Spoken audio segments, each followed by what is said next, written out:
Every channel has a story, but mine began with a door that refused to let me leave. Tonight, you're stepping into a labyrinth where reality folds and every exit loops back to the same haunted room. If you think you're safe behind a screen, think again. Welcome to a tale that never ends unless you dare to reach its final part. I first noticed something wrong when the hallway felt too quiet, like the house was holding its breath. I grabbed my keys, opened the front door, and stepped through.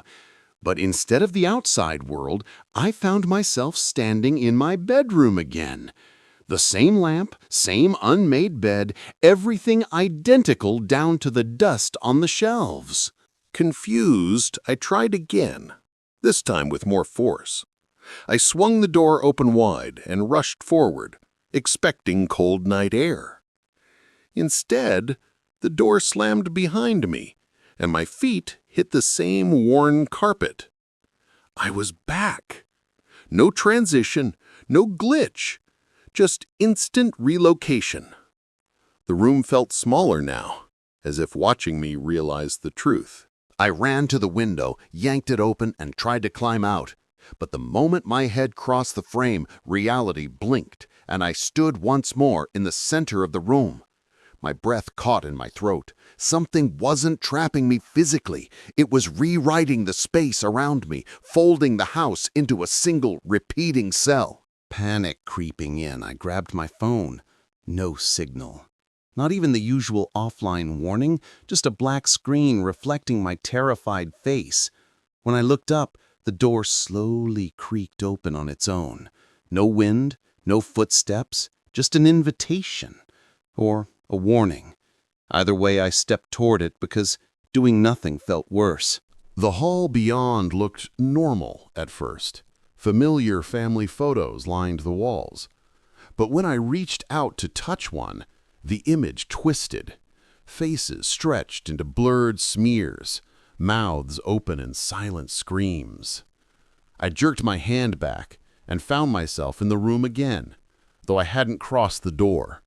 The loop didn't even require my consent anymore.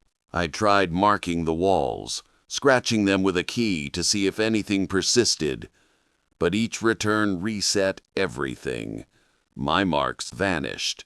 The room stayed flawless, like time itself refused to move. The only new detail was a faint whisper, drifting just behind my ear, too soft to understand, but unmistakably human. Hours or minutes passed. Time had become useless here. The whisper grew clearer, shaping into words I didn't want to hear. Stay. I spun around, heart hammering, but no one was there. The room looked the same, but now the shadow in the corner seemed darker, heavier, like it had weight and intention. I decided to confront whatever was toying with me. I stood in the middle of the room and shouted, "What do you want?" Silence followed. Thick, suffocating silence. Then the lights flickered, and the door cracked open again. But this time, something was different. A cold draft seeped through, carrying the scent of damp earth. I stepped through the door, bracing for the loop. Instead, the hallway had changed, longer, dimmer, stretching into darkness. I walked carefully, feeling eyes on me. The floorboards groaned beneath my feet, the sound echoing too loudly, as if the house were hollow, an empty shell disguising something deeper beneath. Halfway down the hall, I saw movement. A figure stood at the far end, motionless, silhouetted against the faint glow of a window. I froze. The figure didn't move, didn't breathe. It was just waiting. I blinked, and the lights flickered. Suddenly, the hall was empty again, leaving only the sound of my own ragged breathing. I turned back toward my room, except it wasn't there. The door had vanished, replaced by a blank wall. This hallway wasn't looping, it was changing me into its own maze. I ran, desperate for any exit. Doors lined the corridor now, all identical, stretching endlessly. I grabbed the nearest handle and pulled. Inside was my room again. But something was off. The walls were slightly askew, bending inward like they were melting. The shadow in the corner now pulsed, as if breathing. I backed away, but the door slammed shut, locking me in. Then the whisper came again, now clearer. "You shouldn't have tried to leave." I pressed myself against the wall, feeling it ripple under my palms. The room was alive, growing, shifting. The shadow stretched toward me, reaching like a hand formed from darkness. I lunged for the door, but it refused to open. The whisper rose into a chorus, surrounding me. "Stay, stay, stay." Then, suddenly, silence. The room froze. The shadow retreated as the door clicked open on its own. I didn't trust it, but staying was no longer an option. I slipped out, bracing for another loop, but instead found a staircase leading down, a place my house never had. I hesitated only a moment before descending. The air grew colder with each step. The walls here were rough stone, not wood. My footsteps echoed in the narrow passage. At the bottom, a single wooden door waited, old, rotting with deep claw marks across its surface. My hand trembled as I reached for the handle, half expecting something to grab me first. The door creaked open to reveal my room, perfectly normal again. No shadow, no warped walls, no whisper. It looked untouched, like nothing had ever happened.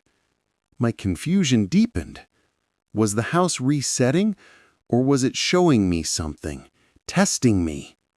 I stepped inside cautiously, scanning every corner. A soft tapping sound echoed from the window. I approached slowly and looked out. The world beyond was pitch black. Not night, just void. No stars, no street, no sky.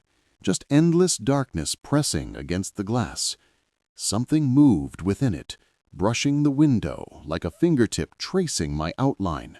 I stumbled back. The door behind me slammed shut, the handle twisting on its own. The lights flickered, and the shadow returned, larger now, filling half the wall.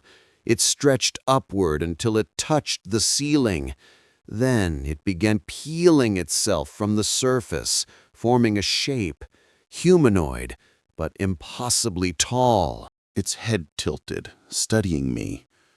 The whisper filled the room again, but now it came from the figure itself. "You walked too far," it murmured. "Now the house remembers you." I pressed myself against the wall, trembling. "What do you want?" I whispered back. It leaned closer, its voice like cracking stone. "To keep you." The thing lunged, but instead of hitting me, it passed through, plunging the room into cold darkness. I gasped, stumbling forward, suddenly able to move. The door flew open, bright light flooding in. Without thinking, I rammed through it, desperate for escape, desperate for anything real. I found myself outside. Sunlight, wind, the smell of the street. Relief washed over me. Had it ended? I turned to look at my house, and froze. It wasn't my house. The entire structure was wrong. Windows too tall, walls too narrow, doors in impossible places. A grotesque imitation wearing my home shape. I backed away, heart pounding. The front door creaked open slowly, invitingly. Behind it, I saw the faint outline of my room again, untouched, perfect, waiting. The house hadn't released me, it had followed me. I turned to run, but every path led me back to the front yard, no matter which direction I chose. The world folded around me like paper, bending the streets, the sky, everything. I screamed for help, but my voice disappeared into the warped air. The house loomed over me, impossibly tall now, stretching into the dark sky that had appeared above. Then the whisper returned, surrounding me from all sides. Home. Before I could react, the ground cracked open and the house swallowed me whole. I fell through darkness, tumbling until I hit solid floor.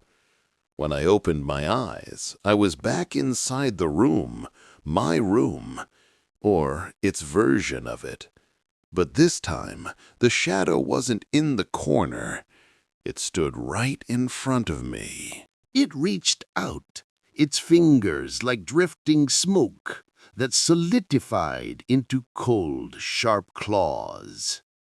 "There is no outside," it whispered. "Only rooms you haven't seen yet." The walls shifted, revealing doorways leading to endless corridors.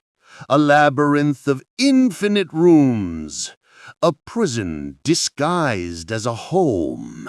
I ran again, choosing a random door.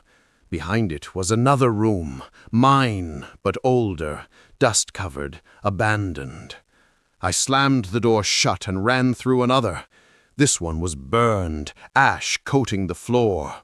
Each version of my room showed a different fate, a different timeline. I realized the house wasn't looping me.